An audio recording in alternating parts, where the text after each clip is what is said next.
Welcome back. I'm Marcus Pete. I'm joined by Dr. Brad Birzer. He's someone I consider a dear friend. He is the Russell Amos Kirk Chair in American Studies and Professor of History at Hillsdale College, which is not too far from our studios in Ann Arbor. And we're talking today about Robert Nisbet, conservative and communitarian. Brad, thank you for joining us. How are you? Absolutely, Marcus. It's great to see you. Thanks for having me. We talk not enough. Yeah, but when we do, it's always fun, and we usually end up running out of time. Yep. It's never fair. Every time the clock hits, I'm like, come on. It's like going to a counseling session, right? Your time is up. Oh, come on. Yeah. So, Robert Nisbet, people like you and I are very interested in the things he has to say.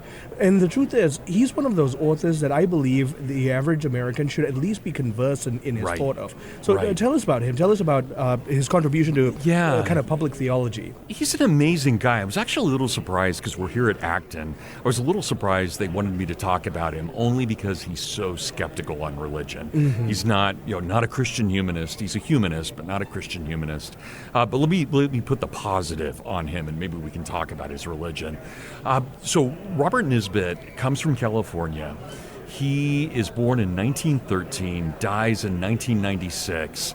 We have almost entirely forgotten him, but throughout the 50s, the 60s, and the 70s, into the 80s, he was regarded as one of the great public intellectuals in America, appearing all the time, mostly in Commentary magazine, predominantly Jewish magazine. He's not Jewish, but he was a writer there with a lot of other neocons. He's not a neocon, but he wrote with neocons. And he also wrote for the Wall Street Journal, and he wrote for Forbes, and he wasn't probably as well known as, say, someone like Milton Friedman, but was very close. And ironically, he's a serious conservative, but ironically, he was really embraced by the New Left, in particular by Tom Hayden, when they wrote the Port Huron Statement, which was the statement for the Students for a Democratic Society, the main New Left. They actually take almost verbatim, word for word, things from Nisbet.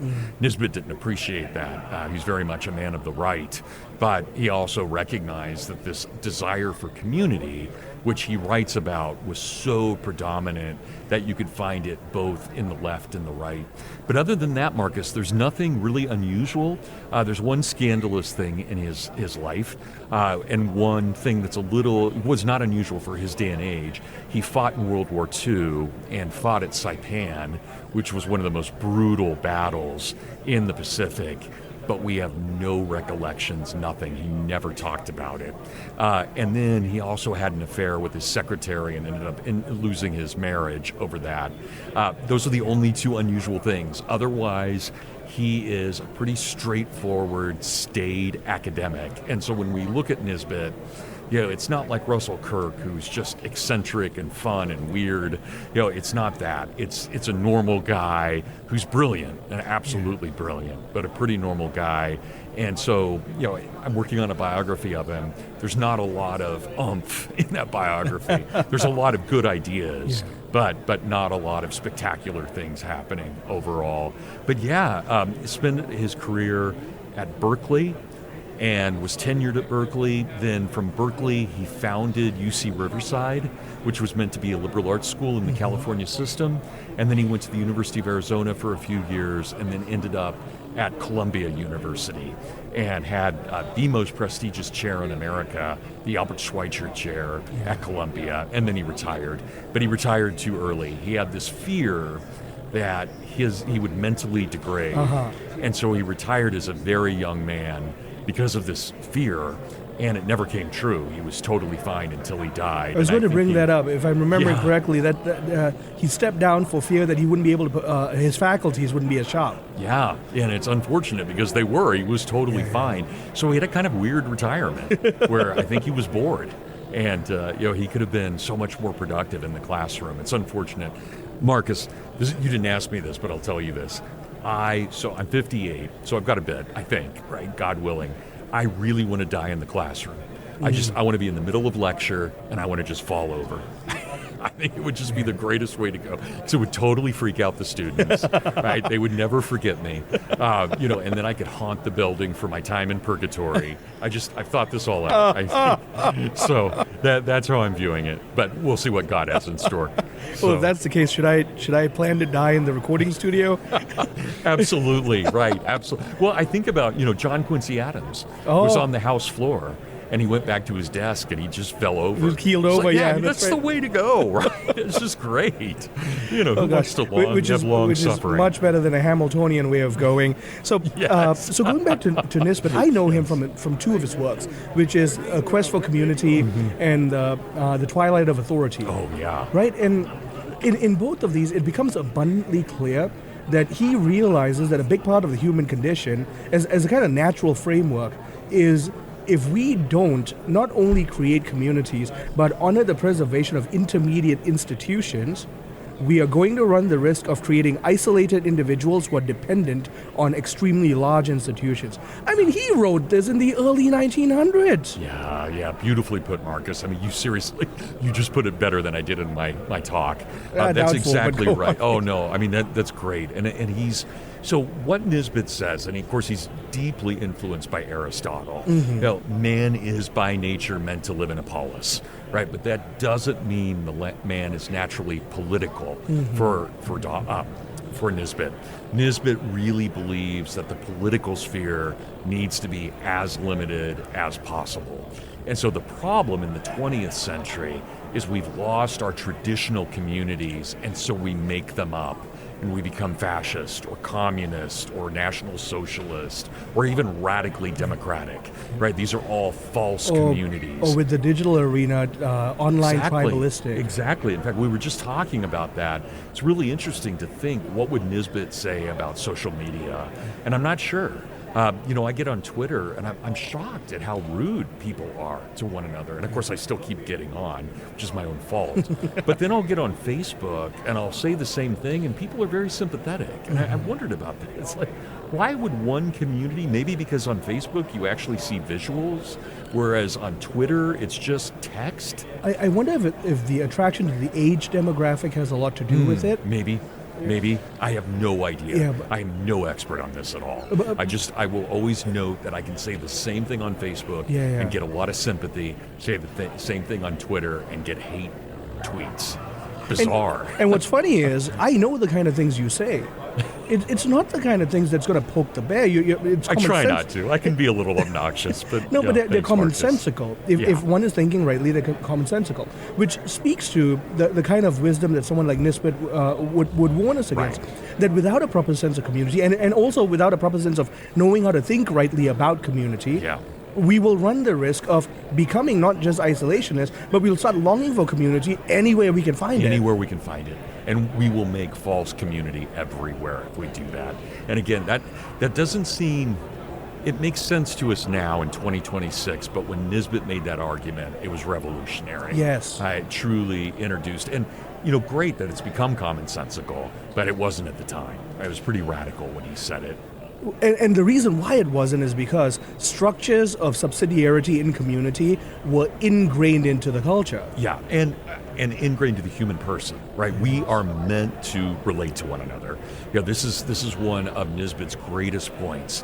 Whether it's marriage, friendship, school, business, whatever it is, we are meant to associate with one another. And Nisbet it's interesting because I think as a Catholic, we would generally think of this as a natural form of association. For Nisbet, who's a little bit more libertarian, he thought of it as kind of voluntary.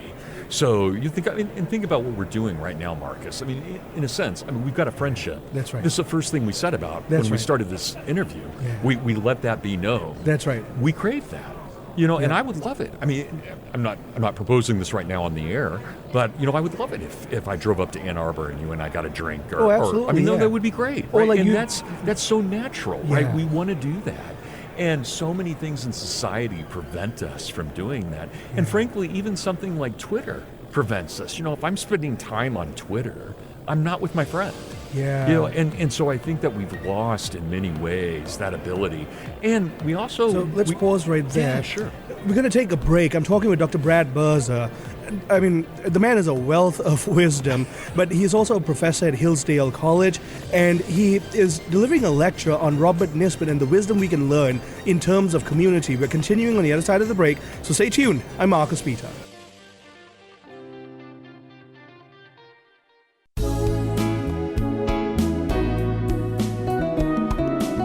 Welcome back. I'm Marcus Peter talking with Dr. Brad Birzer, professor at Hillsdale College, a dear friend. Brad, we were talking earlier about, I love what you mentioned. You're completely right. Social media, especially, and the digital media, they're time sucks. And what we don't realize is, in being time sucks, they're also relationship sucks. Yeah. Because they rob us of the resources we need to invest in a friendship. Yeah, absolutely. Or our family. You know, every time we're on the screen, even if our child's sitting next to us, we're not really with them, right? We're involved in some abstraction, and it is really weird. And I'm totally guilty of this. Don't get me wrong. I can't pass judgment. I mean, I can because I'm a historian, but I shouldn't really. I mean, I should go to confession about it. I mean, there are times where I've gotten so into something on social media that I probably have neglected a friend or one of my kids, and that's terrible. Right, it's really terrible. So yeah, that's a problem. And I don't know if you remember this, Marcus. I know I'm older than you, but when the internet first started, the first time we got email, the first time that we had a website, I thought it was very liberating. It was like, this was like my front yard, and I can decorate my website about me, and then I can meet other people in the neighborhood. Because they had customization, right? And that's not what happened. Right? It became sandboxed, and we all kind of became alike rather than differentiated, and not alike in a healthy way. Right? There's obviously an alike that's necessary for a community, but this wasn't healthy. And so I don't see social media as forming any kind of real healthy community overall. It does allow me to keep up with my mom. It allows me to keep up with my aunts. That's great. They post pictures. I get to see that. That's fun. But I still think it takes away from me being with my kids or me going down to the pub and having a drink and a good talk. Wow. I hadn't thought about it that way. So home internet became a reality 1 year after I was born. So I knew you were a young guy. Yeah. Not by much, though. I mean, it's not like home internet became a reality in '89, and then personal emails shortly around that time. Yeah. But I do remember those ages, early social media, early email inboxes. They let you customize different things. You built your front yard. Yeah. Today, those customizations are simply utilitarian at best, and they essentially don't exist. So when someone goes on Brad Birzer's Facebook profile, it looks like Marcus Peter's Facebook profile. That's right. Right? Yeah, and that's changed, right? At least, again, I thought there was a promise of what might happen, and it just didn't happen that way. Now, who knows what's in the future? I mean, obviously, we're not getting rid of this technology anytime soon. So I think as Catholics, we have a real duty to figure out how to sanctify this thing. And I don't know if we can. I mean, there has to be a way. There has to be. Yeah. We have to make it good. It has to be a way of preaching the gospel. It has to be a way of doing good to others. But I'm not sure if we're there yet or if we're mature enough as a people to be there. I honestly wonder if the only way to sanctify it is to use it less and to put out positive things more. Maybe. That may be right. Yeah, absolutely. My bride and I, a few months ago, just deleted all of our apps. We're off of social media. It's been one of the most liberating things I've ever done. Now I'm disconnected from everything that everyone else is outraged about. Okay. Okay, I'm not losing sleep over it. That sounds healthy. That sounds very healthy. I have, when the school year's on, I'm fine because I'm around great students. And they're patriotic and they love ideas and they're generally very religious. But once school stops and I'm by myself, I'm not as optimistic. I find myself feeling the weight of the world. And I can tell just over the last 6 weeks since school's been out, I'm definitely feeling the weight of the world. Just thinking everything that's going on, the Democrats saying they're going to shut down the Supreme Court or pack it and all this stuff. And I've let it really get to me. And I shouldn't do that. So I admire what you're doing. Wow. And you see, here's the thing. You are an astute mind. You're a mind who you not only work at forming your intellect, but then you apply that to practical life. And so for someone who knows how to sift through all of this, if even you can be troubled to anxiety, think about the people who don't do the work of the life of the mind. Yeah, thanks for saying that. But no, you're absolutely right. I won't, it's not to the point that I lose sleep, but I'll find myself in the middle of the day really, really upset about something AOC said, it's kind of silly. About it. It's like, look, I'm not going to change that. So anyway, you're right. And that's it why would be so much better to actually just be with a friend, to be with one of my kids, to hang out. That would be so much healthier. That's why it's so important to read the good thinkers. Yeah. I'll be honest. Brad, I'm 38. I was an atheist until I was 20, so I guess I've really engaged a proper, I guess you could call it a conservative, but really a Christian life of the mind since I was 20. Yeah. So past 18 years.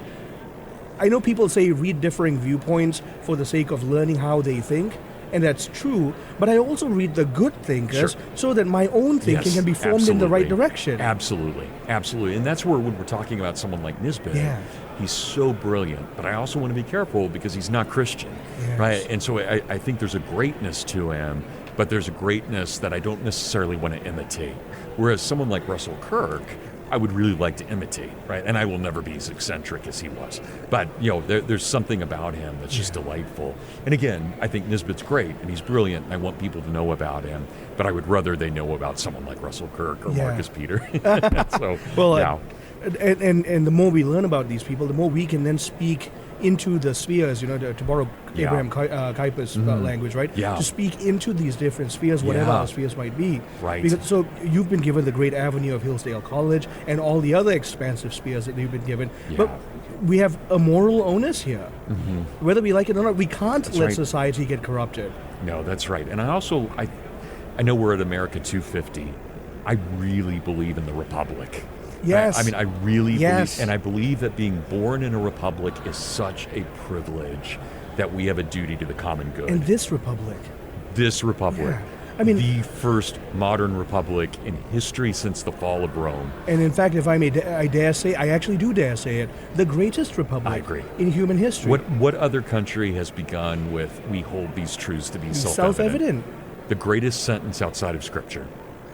The greatest sentence outside of Scripture that is an overflow of the natural and divine revelation that comes from Christianity and the Jewish and Greek heritage. And Paul in particular. Yes. Right? Neither Greek nor Jew, neither male nor female. All men are created equal, right? Exactly. We hold these truths to be self-evident is right out of Romans 1:20. That the created order speaks about, from a natural level, the reality that we have a creator, and so we have no excuse, right? And so I've only been a citizen, I think, for 5 years or so, maybe less than that. But I've been a student of our documents, having lived in 6 countries too, and Malaysia, where there's simply no freedom of religion and freedom of speech. I can attest to this. We have a right to say that we are the greatest republic on the planet. But that doesn't mean that we're perfect. And it doesn't mean we should be arrogant or expansive about it either, but we should be demonstrative. Yes. Right? That's critical. We should be demonstrative. And dare I say this too, Brad, I think we've been living off the dividends so much that we're eating into the capital. Yes. The tree of liberty must be refreshed from time to time with the blood of patriots and of tyrants. Yes. And the further we get from that debt of blood, the further we get into ingratitude. Yeah. One of the things that we often don't think about, that one of the great influences on the Declaration was a guy named Algernon Sidney. Sidney was a radical Protestant, but he got all of his ideas from the Neo-Jesuits, Bellarmine, Suarez, De Marina. Salamanca, and that's it. So when we look at the Declaration, its principles are Catholic. Yes. Right? And I think that, because Catholics didn't really come over to America until the 1830s and 40s, we forget that. But no, the Declaration is deeply rooted in Catholic truth. I couldn't agree more. And in fact, a lot of my writing projects, somehow, by the grace of God, I've been conscripted to write more and more books, and a lot of my writing projects are going down that path, right?